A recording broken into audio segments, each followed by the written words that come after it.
कवितेने आपण या कार्यक्रमाची सुरुवात करूया।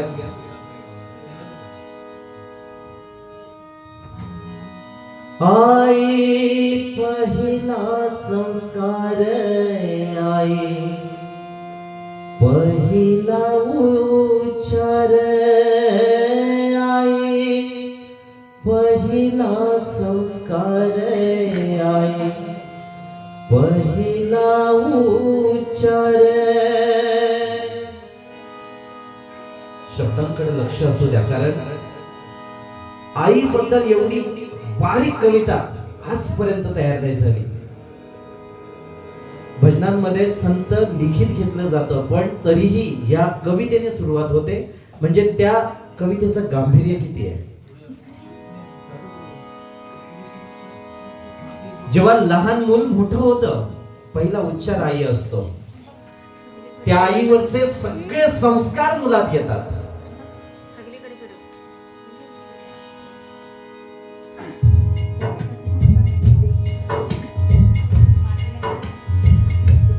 आई पहिला संस्कार, आई पहिला उच्चार, आई पहिला संस्कार, आई पहिला उच्चार।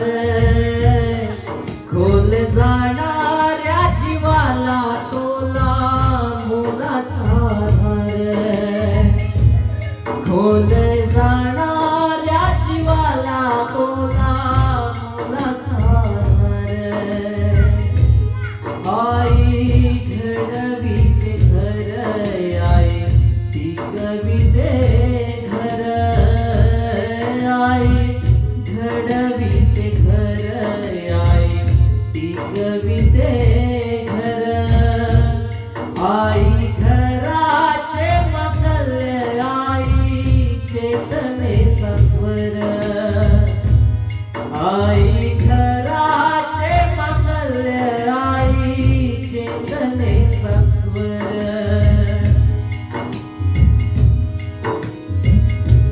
लेखक कवितेमध्ये सांगतोय की आई घराचं मांडल्य असतं, या घराच्या भिंती बापावर उभारलेल्या असतात, पण त्या घराच्या भिंती शाबूत ठेवण्याचं काम ती आई करते। आज ती आई मांगल्याचं प्रतीक आपल्यातनं निघून गेले, कोलमडलंय ते घर। भले आजारपण असेल, पण घराला आधार होता त्या आईचा। जेव्हा माझ्या पुस्तकाचं काम चालू होतं, मला आठवतात ते क्षण आणि क्षण, जेव्हा मी कॉल करायचो, आईची तब्येत बिघडले, मला दवाखान्यात जायचंय, मुलाने कसली कसूर ठेवली नाही, जे काही आपल्या पद्धतीने करता आलं ते सर्व काही केलं, पण ईश्वरी सत्तेपुढे आपण काहीच चालत नसतं। आई घडविते घर, आई ती कविते घर, आई घडविते घर, आई ती कविते घर। आई घराचे मजल, आई चेतनेचा स्वर, आई घराचे मजल, आई चेतनेचा स्वर। तिची सर येईची माया जगामध्ये नाही, तिची सर येईची माया जगामध्ये नाही। आई दयेचा सागर, साऱ्या प्रेम देत राही। आईची माया कुणाला येणार नाही। आठवा ते लहानपणीचे दिवस आपले सुद्धा, आई मला खाऊ खायचंय, पदराला बांधलेला 1 रुपया सुद्धा ती काढून द्यायची। तेव्हा पदराला बांधले जायचे रुपया म्हणजे फार मोठी गोष्ट होती। बाप आपल्या भविष्यासाठी राखून ठेवतो, पण आई नाही।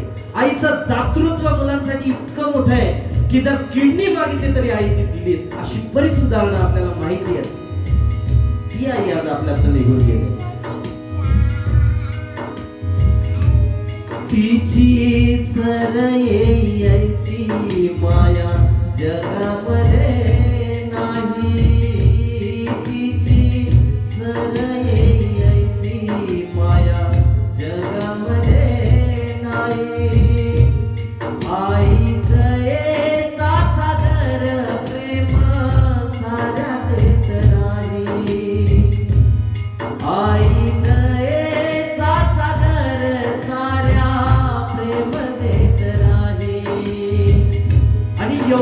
ठरून सुद्धा आईच्या बाबतीत काय खरंय? नाही तक्रारीचा सूर असो ऊन वा पाऊस, नाही तक्रारीचा सूर असो ऊन वा पाऊस,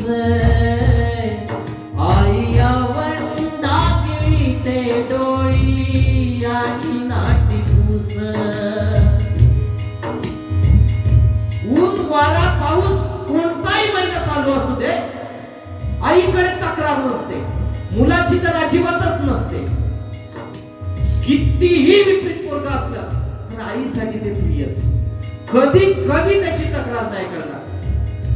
आणि किती दुःख आलं आवंडा गेल पण डोळ्यातून पाणी काढणार नाही, ती आपली आई.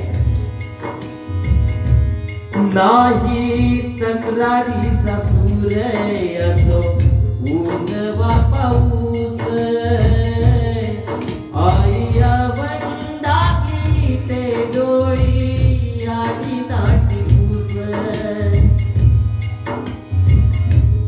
आई ज्यालाच लाभते त्याच्या पाठीशी पुण्याई, आई त्यालाच लाभते ज्याच्या पाठीशी पुण्याई. आई विना पोरगा जो त्याची माऊली विठाई, आई विना पोरगा जो त्याची माऊली विठाई. सारे काही शिकविले आता हेही तूच सांग, सारे काही शिकविले आता हेही तूच सांग. कस होऊ ऋण मुक्त कसे फेडू तुझे माग. आईच्या या उपकारातून ऋणमुक्त होणं कुणालाच जमलं नाही आणि जमणारही नाही. कारण लहानपणापासून आजपर्यंतचं जे प्रेम आपल्याला दिलं, आठवा ते दिवस बाप लाता बुक्क्याने तुडवायचा तेव्हा आपली आई मध्ये घुसायची. का तर तिला त्या मुलामध्ये संस्कार द्यायचे. हसती आई नाहीये आपल्यामध्ये. सारे काही शिकविले आता हेही सांग तूच, सारे काही शिकविले आता हेही तूच सांग. कस होऊ ऋण मुक्त कस फेडू तुझे माग. कसे होऊ ऋण मुक्त कसे फेडू तुझे माग. आई पहिला संसार, आई पहिला उच्चार, खोल जाणाऱ्या जीवाला तोला मोलाचा धार. खोल जाणाऱ्या जीवाला तोला मोलाचा धार. खोल जाणाऱ्या जीवाला तोला मोलाचा धार. या आईचं ऋण मुक्त करायचं असेल तर पिंडदान. पिंडदानाला जेव्हा आपण पाणी देऊ तेव्हा आईला आठवायचं. आईच्या मनात असलेली संकल्पना आपल्याला माहिती असते, ते पूर्ण करायचं म्हणजे आपले पितृ स्वर्गात जातात. अशी आई आपल्यातनं निघून गेलेली आईचं दुःख खूप आहे. अभंगामधून अतिशय संत मंडळी आईबद्दल खूप चांगली चांगली कवनं, खूप चांगले चांगले अभंग रचून गेले.